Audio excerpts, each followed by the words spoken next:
Assalamualaikum ta'ala warahmatullahi wabarakatuh. Alhamdulillahi rabbil alamin. Wassalatu wassalamu ala ashrafil anbiya'i wal mursalin. Sayyidina wa nabiyina maulana Muhammadin bil qasimil amin wa ala alihi wa sahbihi ajma'in.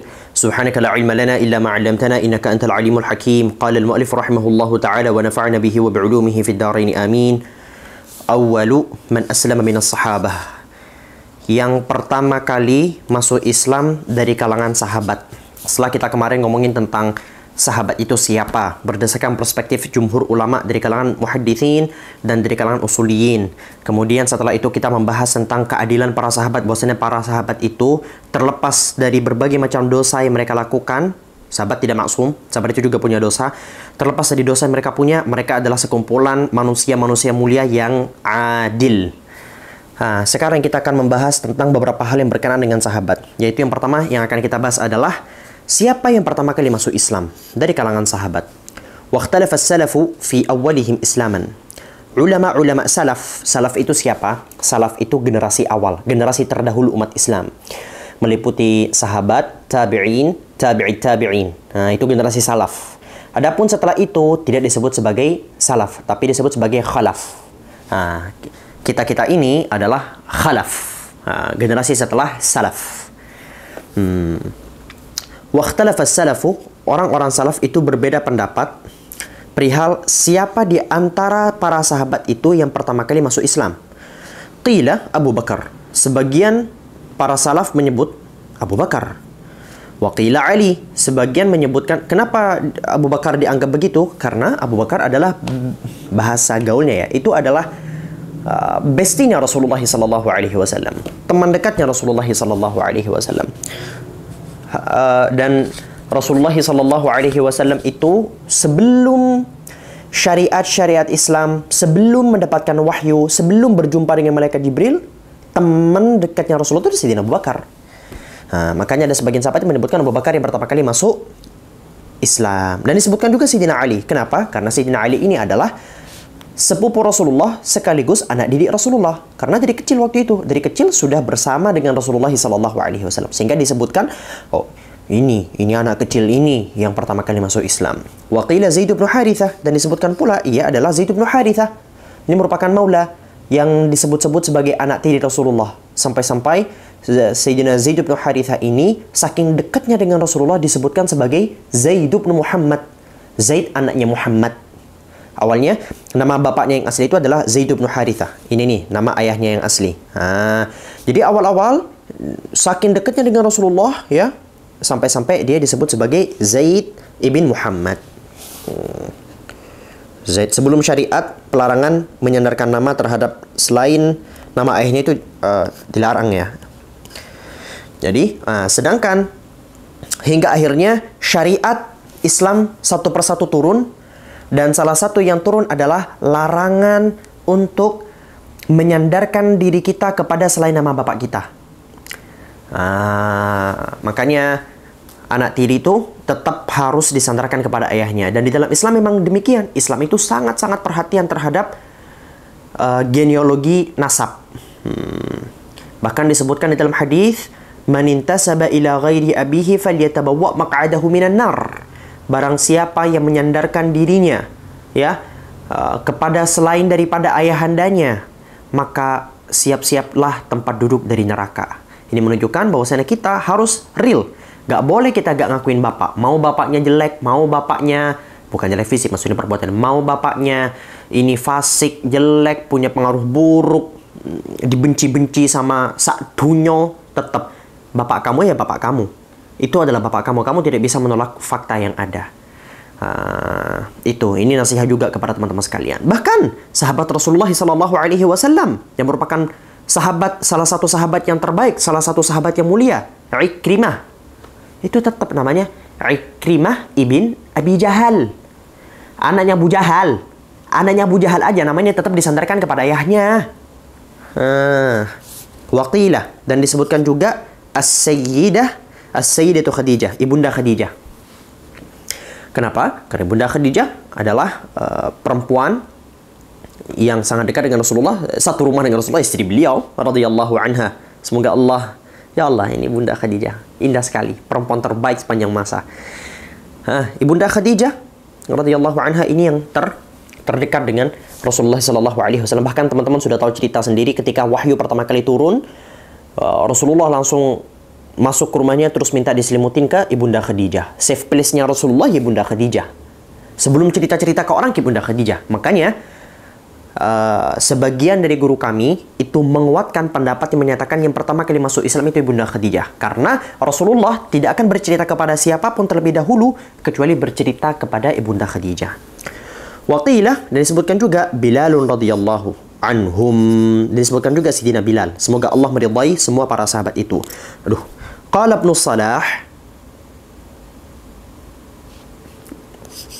berkata Imam Ibnu Salah, wal awra'u ayyuqal, dan yang lebih wara', yang lebih hati-hati, yang lebih baik ketika disebutkan gimana. Jadi ini kan terjadi perbedaan pendapat nih di antara para salaf. Yang lebih aman kita sebutnya gimana? Kita bagi aja sesuai dengan dikotomi yang ada, sesuai dengan pengklasifikasian yang ada. Seperti apa? Yang pertama, awwalu man aslama minar rijalil ahrar Abu Bakar. Yang pertama kali masuk Islam dari golongan lelaki dewasa yang merdeka adalah Abu Bakar. Wa minas sibyani awil ahdathi Aliyun, dan dari golongan anak-anak siapa? Sayyidina Ali. Wa minan nisa'i as-sayyidatu Khadijah, dan dari kalangan perempuan yang pertama kali masuk Islam adalah Ibunda Khadijah. Wa minal mawali Zaid bin Harithah, dan dari golongan bekas-bekas budak adalah Zaid bin Harithah. Zaid bin Harithah ini bekas budak, tapi bekas budak biasa aja. Enggak, bro. Ini Zaid bin Harithah pertama anak tirinya Rasulullah. Itu yang perlu teman-teman tahu. Jadi anak tirinya Rasulullah ini adalah sebuah kemuliaan, berada. Kemuliaan, bayangin. Pernah disandarkan namanya sebagai Zaid bin Muhammad aja. Bukan Muhammad orang pasar minggu itu, bukan. Ini Muhammad Rasulullah.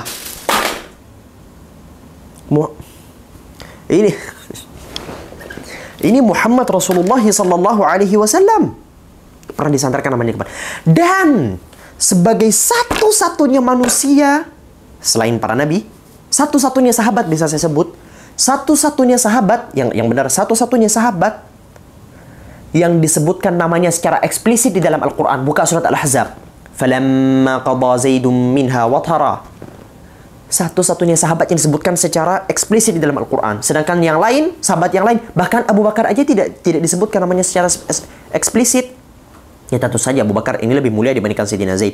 Tapi sekelas Sayyidina Abu Bakar aja tidak disebutkan secara eksplisit. Palingnya disebut ceritanya idh huma fil ghari. Ini cerita dua orang yang sedang berada di dalam gua, cerita tentang Rasulullah dan Sayyidina Abu Bakar. Kemudian la tahzan innallaha ma'ana, dan seterusnya. Sayyidina Ali bin Abi Thalib juga ada ceritanya. Pembelaan Rasulullah terhadap Ibunda Aisyah juga ada di dalam Al-Qur'annya. Dan banyak sekali cerita-cerita membahas tentang keutamaan-keutamaan para sahabat yang lain, tapi tidak disebut secara eksplisit. Satu-satunya sahabat Rasulullah yang disebutkan secara eksplisit di dalam Al-Quran itu siapa? Sayyidina Zaid. Dan Zaid adalah mantan budak. Mantan budak. Wa min al-abidi Bilalun, dan dari golongan budak adalah Sayyidina Bilal. Adaduhum, jumlah para sahabat. Berapa sih jumlah para sahabat itu? I'lam anna hasra sahabati radhiyallahu anhum bil 'addi wal ihsa'i muta'adzirun. Ketahuilah bahwasannya perhitungan jumlah sahabat radhiyallahu anhum dengan perhitungan dan ihsa satu persatu begitu, bilangan, itu susah sangat. Litafarruqihim fil buldani wal bawadi, karena berpisah-pisahnya para sahabat. Bisa gak sih lu gak usah ngechat mulu?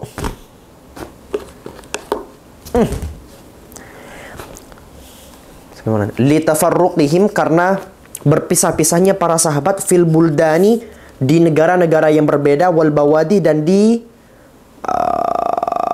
daerah atau desa-desa yang berbeda-beda. Kayak kemarin saya sempat bikin story kan, salah satu sahabat Rasulullah yang ada di Uzbekistan, literally Uzbekistan, jauh banget itu. Itu jauh banget. Bisa dibayangin Rasulullah jadi mana? Di Makkah, terus satunya di Uzbekistan. Sepupunya lagi, bukan orang jauh, Sayyidina Qutham Ibnu Abbas radhiyallahu anhuma. Wa qad rawal Bukhari fi sahihihi, Dan Imam Al-Bukhari meriwayatkan di dalam sahihnya, anna Ka'b bin Malik qala, sesungguhnya Sayyidina Ka'b ibn Malik berkata, fi qissati takhallufihi an ghazwati Tabuk, saat beliau menceritakan ketidakhadirannya pada peristiwa perang Tabuk. Wal muslimuna ma'a Rasulillah sallallahu alaihi wasallam katsirun. Umat-umat Islam yang membersamai Rasulullah itu banyak banget. Wala yajma'uhum kitabun hafiz, dan tidak ada yang bisa mengumpulkan jumlah-jumlah nama mereka satu kitab pun yang hafiz, yang terjaga. Nah, baik. Jumlah sahabat Nabi itu banyak, dan tidak ada satupun yang bisa menghitung mereka secara detail, secara bilangannya. Contohnya pada peristiwa Haji Wada' Rasulullah SAW yang hadir waktu itu sekitar 120.000 sahabat ada di Mekah membersamai Haji Wada'. Apa itu Haji Wada'? Haji Wada' adalah haji terakhir yang dilakukan oleh Rasulullah SAW. Allah, 120.000. Memang masuk akal ada di Mekah? Apa gak macet itu Mekah? Bro, haji tahun kemarin ini aja udah berjuta-juta itu yang ada. 120.000 itu sepi. Mekah masih sepi itu 120.000 dibandingkan sekarang. 120.000 sahabat yang ada di Mekah, sepi itu Mekah. Begitu. Nah, dan yang berhasil tercatat itu seingat saya sekitar 12.000. Dan berhasil, kalian nanti kalau misal pengen bikin perpus, coba beli kitabnya Imam Ibn Hajar Al-Asqalani. Judulnya itu Al-Isabah fi Tamyizi Sahabah. Tercatat di sana sekitar 12.000 nama sahabat. 12.000. Kalian buka aja di Google Al-Isabah fi Tamyizi Sahabah. Itu kalian kalau buka di Google kitabnya segini, berjilid-jilid. Al-Isabah fi Tamyizi Sahabah karya Imam Ibn Hajar Al-Asqalani. Dah, begitu aja. هذا والله سبحانه وتعالى أعلم بالصواب. سبحانك اللهم وبحمدك أشهد أن لا إله إلا أنت أستغفرك وأتوب إليك. السلام عليكم ورحمة الله وبركاته. باي باي.